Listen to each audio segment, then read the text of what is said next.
अस्सलाम वालेकुम। मैं हूं आपका Ali Khan property talk with Ali के प्लेटफॉर्म से। और आज मैं एक ऐसी शख्सियत के साथ बैठा हूं जिनको मैंने सिलेक्ट किया था अपने घर को बनाने के लिए और उसको डिज़ाइन करने के लिए। मेरे साथ मौजूद हैं जनाब जमशेद साहब। पेशे से आर्किटेक्ट हैं। 2014 से डिफरेंट हाउसिंग स्कीम्स, बल्कि सॉरी, मैं निशात एम्पोरियम का जो है वो मैं भूल गया, वो उसकी डिज़ाइन में भी इनका हिस्सा रहा। और इसके अलावा इस वक्त ये डिफरेंट हाउसिंग स्कीम्स को कंसल्ट भी कर रहे हैं। और मेरे साथ आज चाय पे बैठे हुए हैं। तो कैसे हैं भाईजान, आप ठीक ठाक मैं हैं? बिल्कुल ठीक। थैंक यू सो मच कैसा चल फॉर रहा है आपका हैविंग मी। काम और बाकी चीज़ें? सबसे पहले तो sir on air thank you so much for planning and being the guy behind the house and the home that I want to build. मुझे बताएं कि जब मैं आपके पास आया तो I had a very clear thought, I know that. Okay but बहुत सारे लोग जब वो घर बनाना चाहते हैं तो दे आर ऑलवेज कन्फ्यूज कि यार क्या होना चाहिए, कैसे होना चाहिए। ओके एक ट्रेडिशनल घर की तरफ, यानी जो यूटिलिटीज़ हैं उसको पूरा करने की तरफ भी लोग जाना चाहते हैं, but at the same time वो चाहते हैं कि यार मॉडर्न हो, हवादार हो, एनर्जी एफिशिएंट हो, ऑल दोज फैंसी वर्ड्स। सो आपका एक्सपीरियंस क्या कहता है अभी तक? जो आपने कितने घर डिज़ाइन किए हैं और उसमें कौन कौन से जो बेसिक चैलेंजेस आपको फेस करने पड़ते हैं, सबसे पहले तो वो बताएं so we can enlighten the people. हमारा इस चैनल का मकसद बेसिकली ये है कि हम लोगों को ज़्यादा से ज़्यादा एजुकेट करें okay about the real estate and every phase of the real okay. State. So please sir.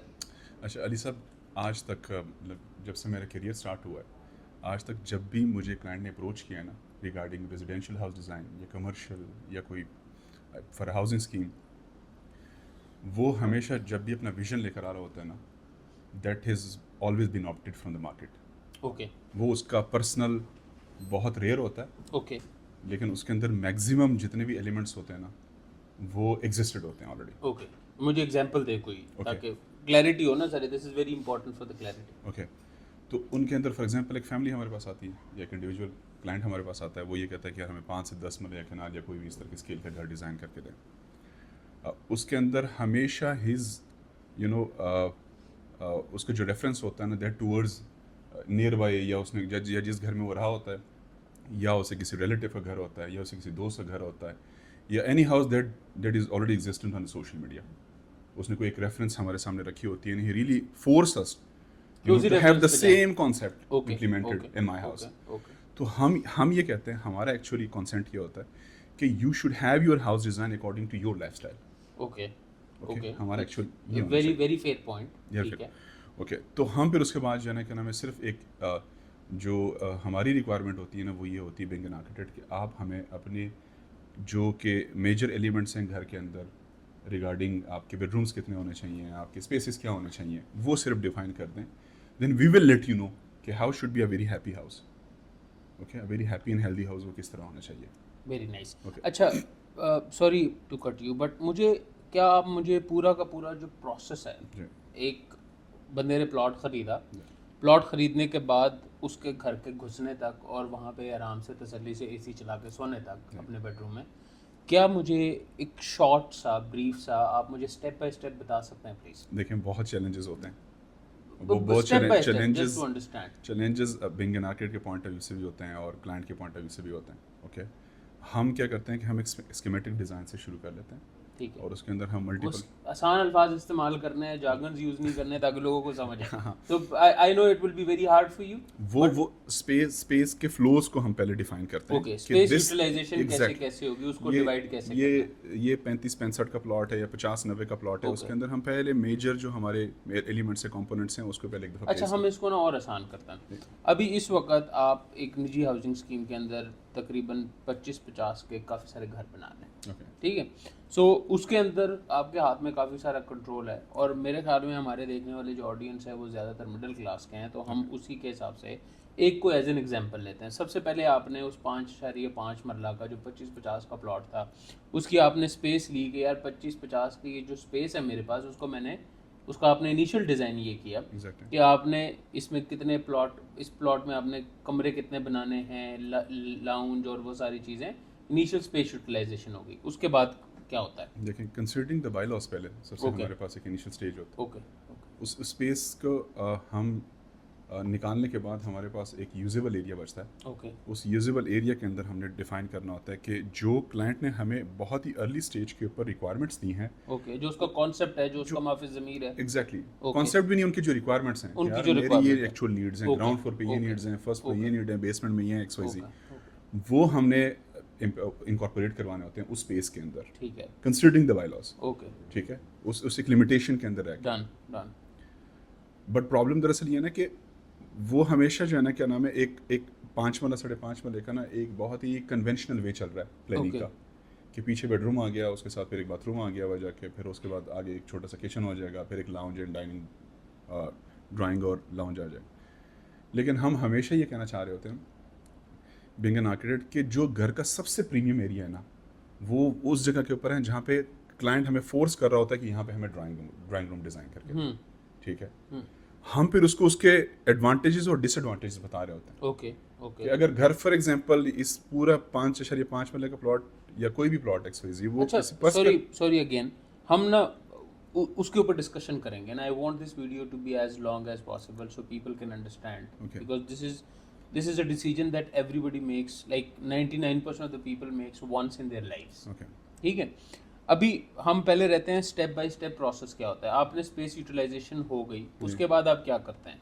Utilisation के बाद हम हमारा एक कॉन्सेप्ट डेवलपमेंट होता है अर्ली स्टेज के ऊपर। ओके कॉन्सेप्ट जैसे डेवलप हो जाता है उसको हम उतना विजुअल कर देते हैं, उसको उस शेप के अंदर ले आते हैं कि क्लाइंट उसको अंडरस्टैंड कर सके okay, on the paper. Paper. Okay. कि उसके अंदर फर्नीचर प्लेसमेंट हमने कर दी हुई है, डोर्स दे दिए हैं जाके, वॉल्स दे दी हुई हैं, उस सारी एलिमेंट्स की कंपोजिशन के बाद जब हम उसके साथ टेबल पे बैठते हैं तो उनके लिए इजी होता है, नॉन टेक्निकल और टेक्निकल दोनों के लिए इजी हो जाता है। ओके, उनकी जुबान में आप एक पेपर जो है एक वो पेपर हम उनके रख सामने लेते हैं रख कि देते भाई हैं। ये Done. फर्नीचर हैं, ये स्पेसेस Done. डिफाइन हो Done. गई हैं जाके, यहाँ पे अच्छा, वो windows आपके हैं, साथ एग्री गलियाँ- हो गए।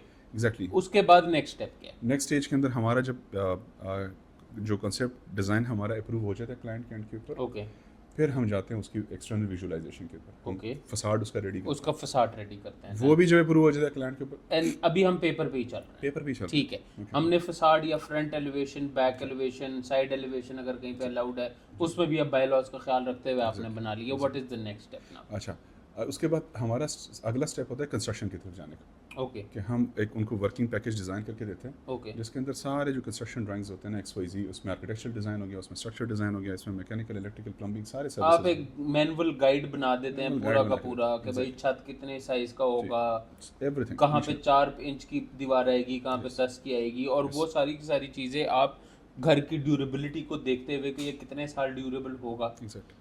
ठीक है, और अच्छा स्टील के लिए आप क्या करते हैं? उसके लिए आप कर रहे होते हैं या उसके लिए भी आप किसी को? आर्किटेक्ट कभी भी नहीं करते ओके हमारे, जो है ना हमारे साथ जो कि एसोसिएटेड आर्किटेक्ट्स हैं, वो हमारे PC से रजिस्टर्ड होते हैं, ओके, और वो हमेशा जो है ना, क्या नाम है, उनके पास सर्टिफिकेशन होती है पाकिस्तानी जीवी नाइस, कौंसिल की, ठीक है, और हम उसमें भी देख रहे होते हैं ना कि वो सबसे ज़्यादा वायबल डिज़ाइन क्या कर रहे होते हैं, वो लॉन्ग ठीक लास्टिंग है। होने चाहिए, उसमें ओके। स्टील की क्वांटिटी भी हमने अच्छा, देखनी होती स्टील है, का स्ट्रक्चर डिजाइन अलग sustainability से होता है, एग्जैक्टली वो और वो based on the space utilisation जो आपने बनाई हुई है उसके ऊपर होता है, या वो जो डिटेल ड्राइंग्स आपने बना के दी होती हैं, जो मैनुअल गाइड होता है उसके सर पे होता है? नहीं, हम इतना उसको गाइडेंस दे रहे होते हैं स्ट्रक्चर इंजीनियर ओके को ओके कि उसके अंदर कोई भी ऐसा टेक्निकल एलिमेंट मिस नहीं होना चाहिए ताकि वो अंडरस्टैंड ही ना कर सके कि स्पैन कितना है, ओके हाइट कितनी है, ओके, ठीक है, प्रोजेक्शंस कितने हैं, ठीक है, ठीक है, और स्टोरीज कितनी हैं, तो मैं उसने समझ गया। अच्छा, इसके साथ साथ जो सबसे नेसेसरी इनिशियल स्टेज के ऊपर बनता है ना, जब हमें प्लॉट का एरिया मिल रहा होता है, उस दौरान ही हम जो है ना प्लॉट की जियोटेक रिपोर्ट भी बना रहे होते हैं, सॉइल इन्वेस्टिगेशन भी कर रहे होते ठीक है, ठीक हैं, है, वो भी आउटसोर्स होता है टू एनी ठीक है। थर्ड पार्टी को। अच्छा, ये लीगल रिक्वायरमेंट है या ये लीगल रिक्वायरमेंट। ओके ओके, ठीक है। ये structure engineer can not design any building without this, you know, soil report, soil report कि यार मिट्टी कैसी है, बाकी चीज़ें कैसी हैं, उसके ऊपर स्ट्रक्चर कैसे खड़ा होगा। अच्छा, अब हमने स्ट्रक्चर डिज़ाइन भी कर लिया है, सारी चीज़ें होने के बाद what is the next step?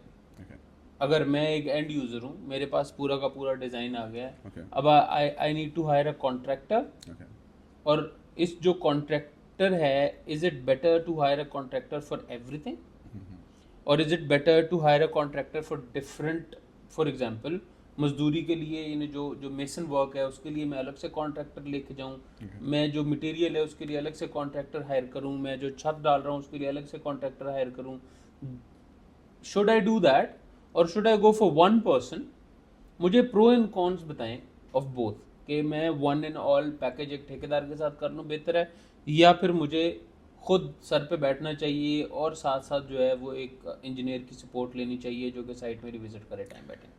जितना scope of work done by many parties ना consumes more time okay by the client. Okay. वो क्लाइंट का सबसे ज़्यादा टाइम कंज्यूम होता एंड व्हाट अबाउट है। ओके, उसके अंदर पैसे का मामला? हाँ, of course it is cost saving. Okay it is very obvious कि ये कॉस्ट सेविंग है ओके कि आप जो है ना क्या नाम है स्क्रूटनी कर रहे होते हो कि शटरिंग की पार्टी, जो ब्रिक मैसनरी है उसकी अलग पार्टी, ठीक है। तो वो अगर आप बाय पार्ट्स करोगे ना जाके, लाइक गाड़ी की मिसाल के अंदर बाय पार्ट्स आप डिफरेंट डिफरेंट जगह से करवाओगे जाके, असेंबली बाय करोगे जाके, तो आपको वो पड़ती है क्या नाम है, सस्ती कॉस्ट इफेक्टिव पड़ती है। ओके। तो घर के अंदर भी एग्जैक्टली ऐसे ही होता है, ऐसा ही है, ठीक ठीक है। है।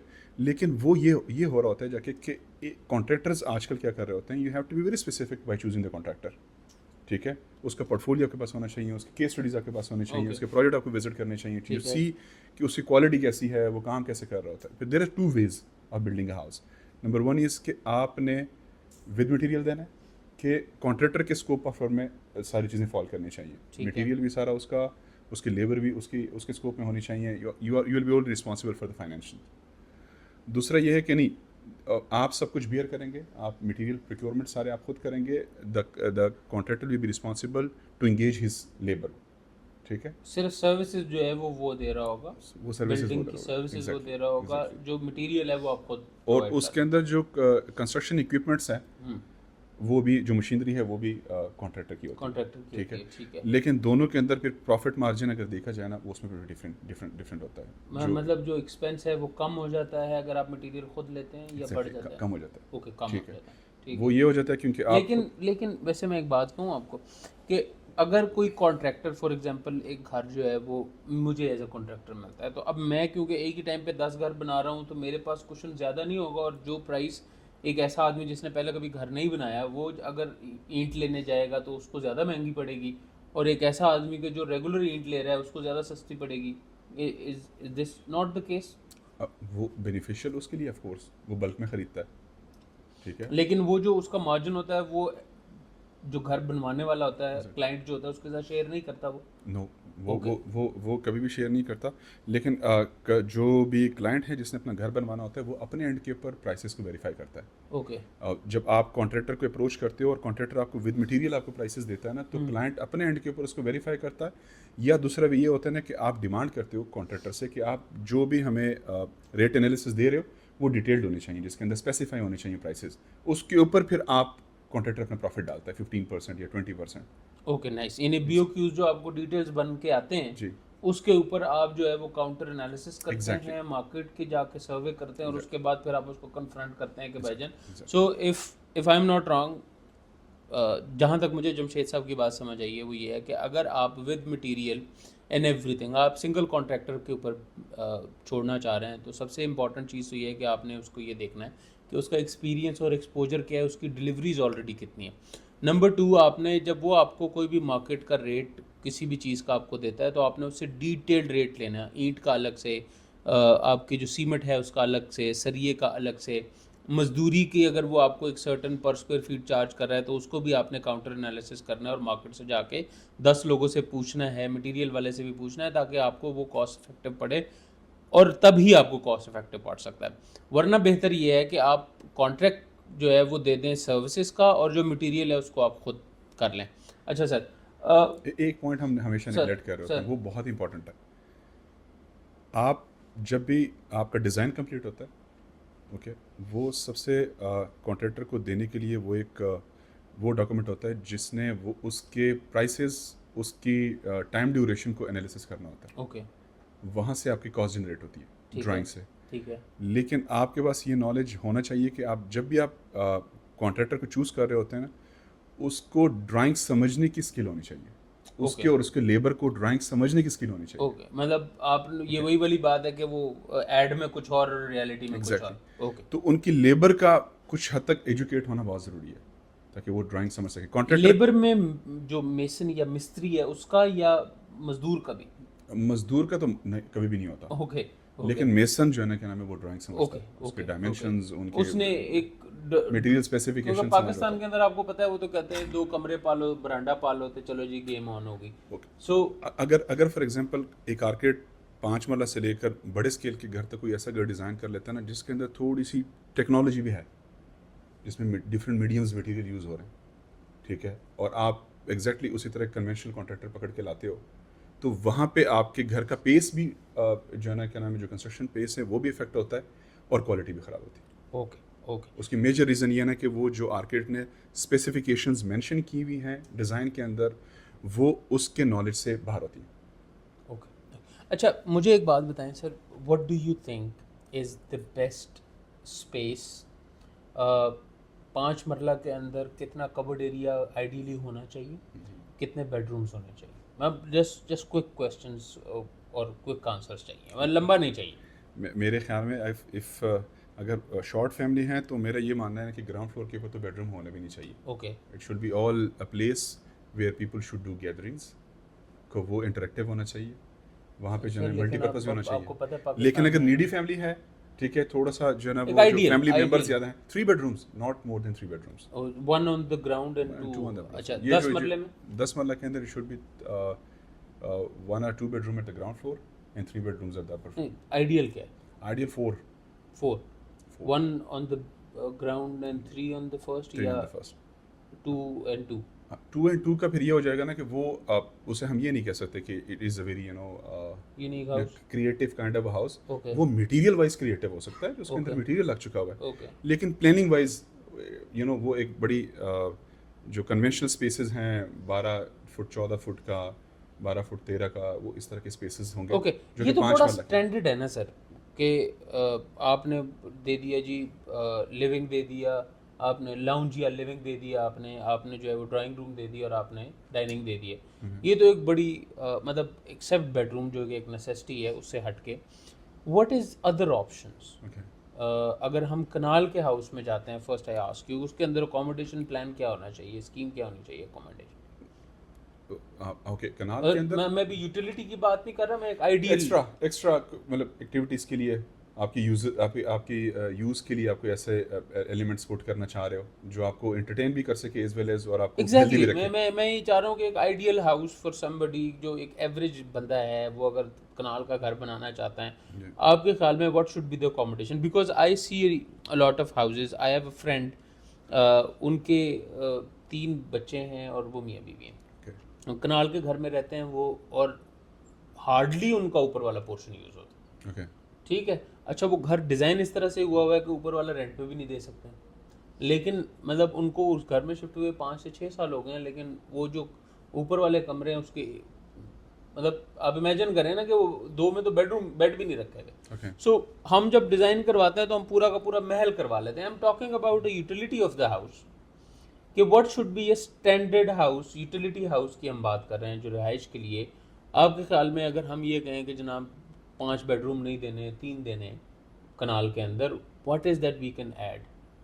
मेरे ख्याल में आपके पास कॉन्सेप्ट ये होता है हमेशा पाकिस्तान के अंदर कि आप घर हमेशा कन्वेंशनल क्यों बना रहे होते हैं, वो सिर्फ इसलिए कि वो हमेशा ये अपना एम रख के बैठा हुआ है फ्यूचर के लिए कि मैंने सेल भी करना है। अच्छा, सो अगर उसने सेल करना है तो people do not like Unique minimum houses. Coverage okay, at a very big plot, ठीक मैं है। समझ। तो वो इस हिसाब से हमेशा कर रहे होते हैं। बहुत रेयर किस्म के हमारे पास क्लाइंट अप्रोच कर रहे होते हैं कि दे डू बिलीव कि हमने फ्यूचर में हमेशा यहाँ इस घर में रहना है, and we want minimum coverage, जितने हम फैमिली मेम्बर्स हैं उतने फैमिली मेम्बर के लिए एक ऐसा घर होना चाहिए। बाकी जो स्पेस हम ज़ाया करना चाह रहे हैं that should be allotted to recreational, उसमें आपका लैंडस्केप डिफाइन होना चाहिए, वाटर बॉडीज घर में आगे आपको पता चले कि यार आप रिलैक्स करने हैं। पता चले।